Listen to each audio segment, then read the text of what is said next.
The gruesome murder of the infamous largest cartel's leader's son brought as much shock to the world as it did to El Chapo.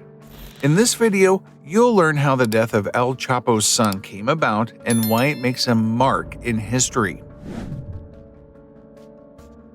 In 1985, the giant Guadalajara cartel was broken up into 3 smaller operations based in Tijuana, Juarez, and Sinaloa, who immediately began violently competing for control of Mexico's drug trade.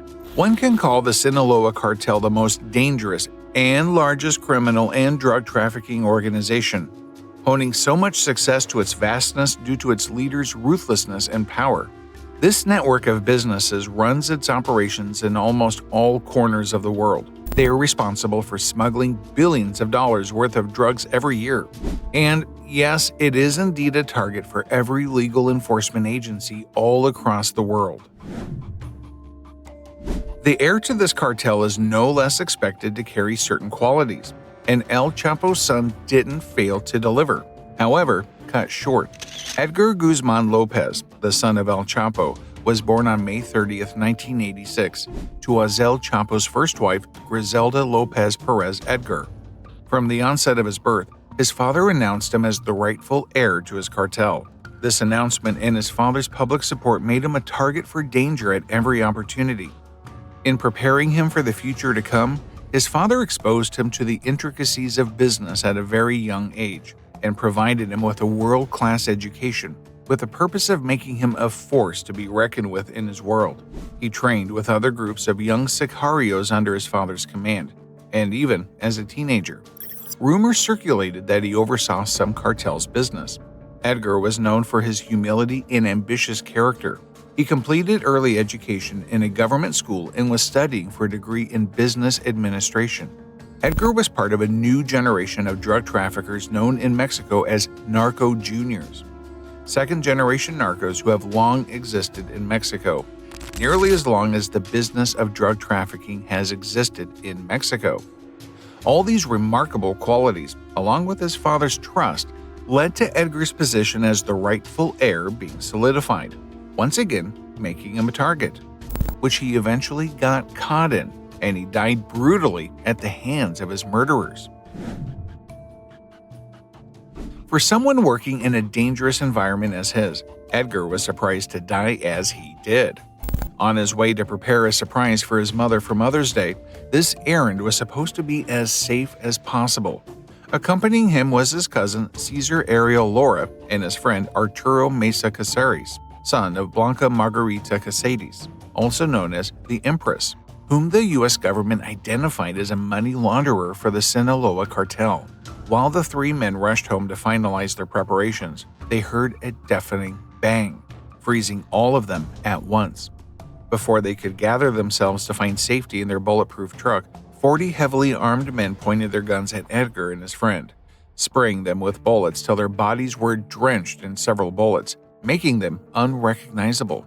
The ruthless assassins made a swift escape in their pickup trucks, leaving behind the completely unrecognizable bodies of 3 men lying in a pool of their own blood. The death of Edgar had so much effect on the bereaved family. His father, El Chapo, was so grieved that he bought every single rose in Culiacan for Edgar's funeral, leaving vendors with no time to restock flowers for Mother's Day. For the funeral, a famous Mexican artist performed a corrido titled 50,000 Roses, which expressed El Chapo's sorrow. Edgar's mother, on the other hand, was engulfed with rage as she spoke to the Mexican media, expressing her frustration at the constant labeling of her children as drug traffickers. She was tired of being associated with her husband's notorious reputation and wanted to distance herself and her family from it. As for the people of Sinaloa, they were also fearful of the aftermath and the potential retribution from El Chapo for his son's death. They voluntarily decided to maintain a curfew, confining themselves within the safety of their own homes for days. And the question on everyone's mind was, who would dare kill the son of a man notorious for dissolving his enemies in acid? The answer to this question left everyone uneased. The first finger was pointed at the Juarez cartel due to the ongoing conflict between the 2 families. Therefore, the accusation kinda made sense. On the other hand, Edgar's wife, Frida Munoz Roman, publicly announced that the perpetrators responsible for her husband's murder, which left their young daughter fatherless, were hitmen associated with the Leiva brothers. This prompts another question about who exactly the Voltron Leiva brothers are and why they would want Edgar dead. Hector Alfredo and Arturo, known as the Beltran Leiva brothers, were notorious figures in the Mexican underworld. The brothers grew in power around the mid-1980s in the drug trafficking world. Arturo Beltran Leiva was the head of the family. He and his brothers were loyal hired guns for years for El Chapo. This relationship further led to them becoming his business associates, especially when El Chapo was locked up in a maximum security prison. The brothers helped ensure his incarceration was as luxurious as possible until El Chapo finally broke out of jail in 2001. So what changed was that one of the brothers, Alfredo, got arrested in early 2008. Arturo accused El Chapo of turning him in. This marked the official split between the brothers and El Chapo. They broke away from the Sinaloa cartel and formed their own organization, aligning themselves with the biggest rivals of the Sinaloa cartel, including Los Zetas. This decision set off a series of deadly turf wars, and the brothers, especially Arturo, gained a reputation of grotesque bloodthirst. Only a few months later, Edgar was assassinated, and many believed this couldn't be a coincidence. Another point of view of the story was that one day El Macho, that is El Chapo's loyal gunman, made a fatal error by leading the hitman that killed Edgar. But what could have possibly made El Macho commit such an unforgivable mistake and kill the son of his own boss? The true story turns out that El Chapo had ordered the execution of a young man known as El Gacho, who was meant to be at the same location as El Chapo's son that night, but because of the darkness of this place, the hitman under the command of El Macho made a grave error and ended up taking the life of El Chapo's son, turning it into a catastrophic case of mistaken identity. If this were true, you can only imagine what punishment El Macho would face. A lot of people believe this is the most credible possibility, as it was later discovered that the weapon reused in the killings bore a striking resemblance to that favored by El Macho Prieto. Only a few months after Edgar's death, Arturo Beltran Leiva went into hiding. Sounds suspicious, right? Upon learning that authorities from Mexico and the US were working exceptionally hard to find him, which they did, Arturo hid himself anyway.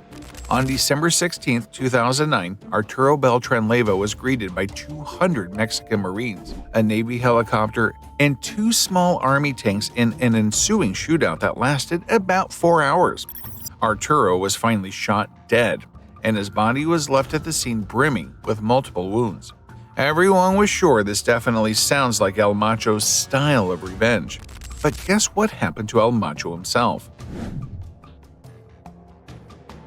On December 18, 2013, a special task force made up of hundreds of Marines and federal police clawed its way throughout the city where El Macho was suspected to be hiding, and after finding a safe house, they unleashed a relentless storm of bullets upon it. The gunfight lasted for hours, with both sides exchanging heavy fire. El Macho demanded the walkie-talkie from one of his gunmen, pleading for backup, but it was too late. A Marine managed to hit El Macho from a nearby window overlooking in position, and he slumped down, mortally wounded, and eventually gave up the ghost. El Macho's death was a reminder that in the world of cartels, no one's untouchable. I can't help but wonder if these similarities are just a coincidence, or if they're a sign that El Chapo is involved in both of them. After all, we know that El Chapo has many hands that reach far into the Mexican police. And the fact that he has his son's revenge to carry out, regardless who did the killing, El Chapo decided to get his revenge by orchestrating his minions without getting his hands dirty. Could it be that he murdered his own son just to get rid of his longtime enemy? Many assumptions are made, as nothing could surpass El Chapo's ingenuity. Do let us know what you think below in the comments section. Don't forget to like, subscribe, and hit the notification bell. See you in the next video.